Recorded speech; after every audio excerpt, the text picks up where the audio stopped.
안녕하세요. 2023년 12월 18일 태국 뉴스입니다. 차차 방콕시장이 그린시티 챔피언상을 수상했습니다. 국제금융공사는 방콕 시민들의 더 나은 삶의 질을 보장하기 위해 변혁적인 기후행동을 시작한 시장의 비전과 리더십을 높게 평가한다며 상을 수여했습니다.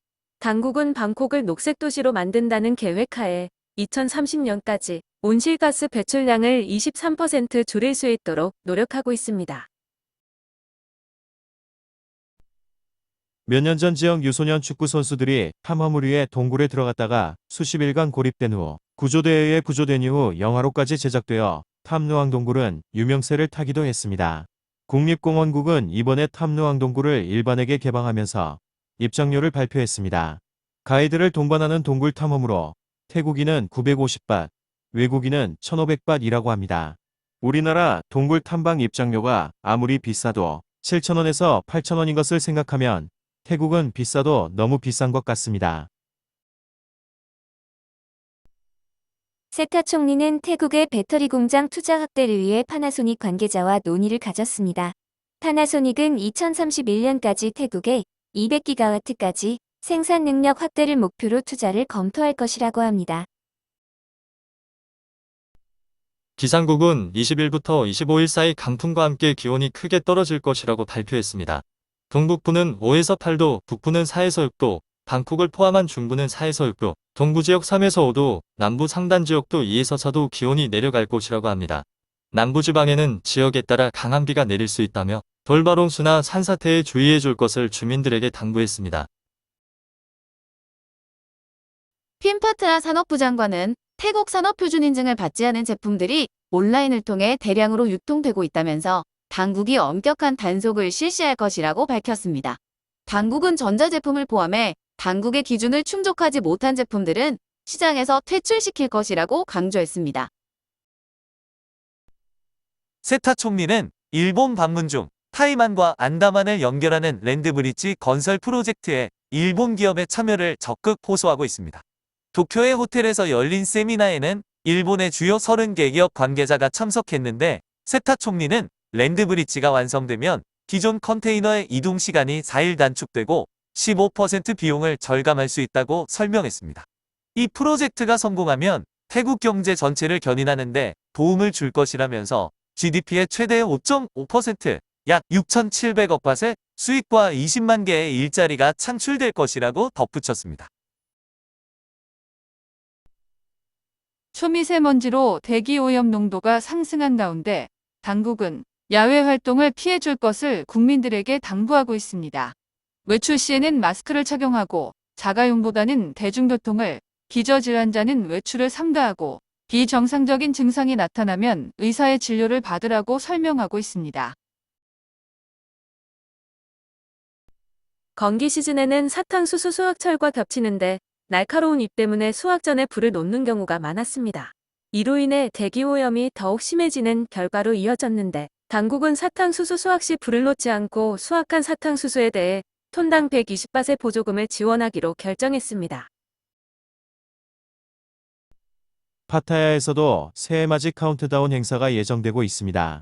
29일부터 31일까지 센트럴 파타야 해변, 호란에서는 12월 31일 열리는데 유명 가수와 밴드의 공연도 무료로 볼 수 있다고 알리고 있습니다. PTT와 방짝주유소는 19일 오전 5시부터 주유소에서 판매되는 휘발유 제품의 가격을 리터당 44당씩 인상한다고 발표했습니다. 교통부는 연말 연시를 맞아 이용객의 편의를 위해 수도권 전철 레드라인의 열차 운행 시간을 늘린다고 밝혔습니다. 29일부터 1월 2일까지 레드라인은 새벽 4시부터 자정까지 운영될 예정입니다. 태국에서 연휴나 명절 되면 일부 주유소는 주유기를 조작하는 일이 자주 적발되기도 합니다. 상무부가 12,500개 주유소에 설치된 주유기 17만 4,793개를 검사한 결과 279개 주유기가 정량보다 적게 주유되는 걸 적발했다고 합니다.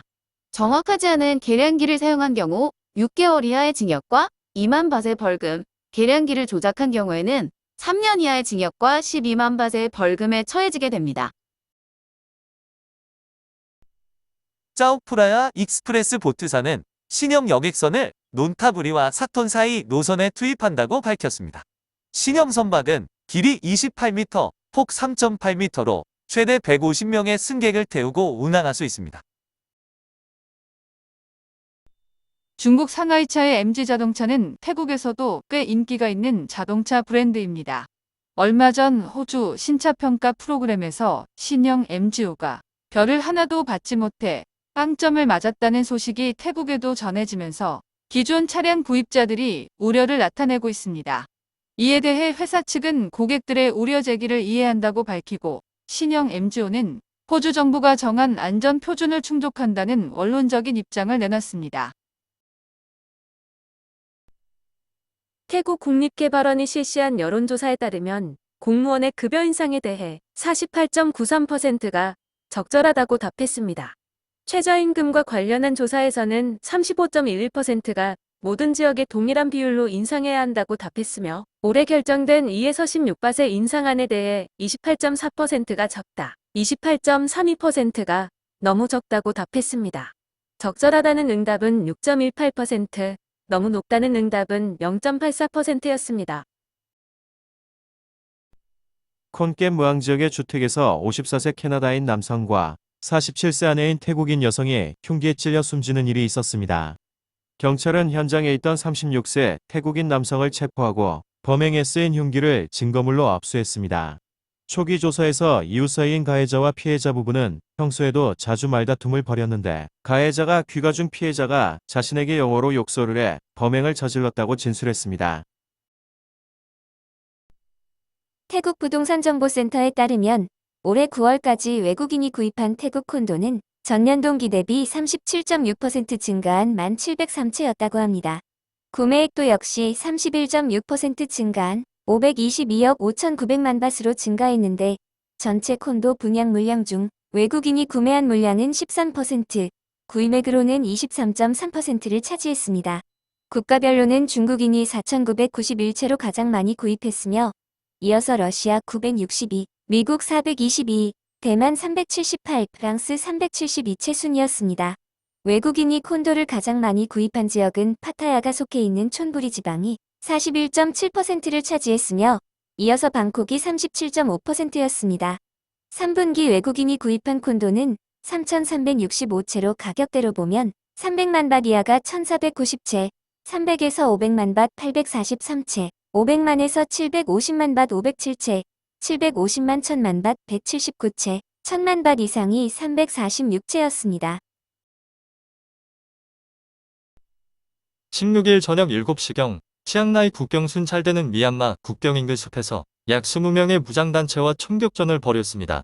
마약 밀수 조직원으로 추정되는 15명이 현장에서 사살되었으며 마약 204만 정을 압수했습니다.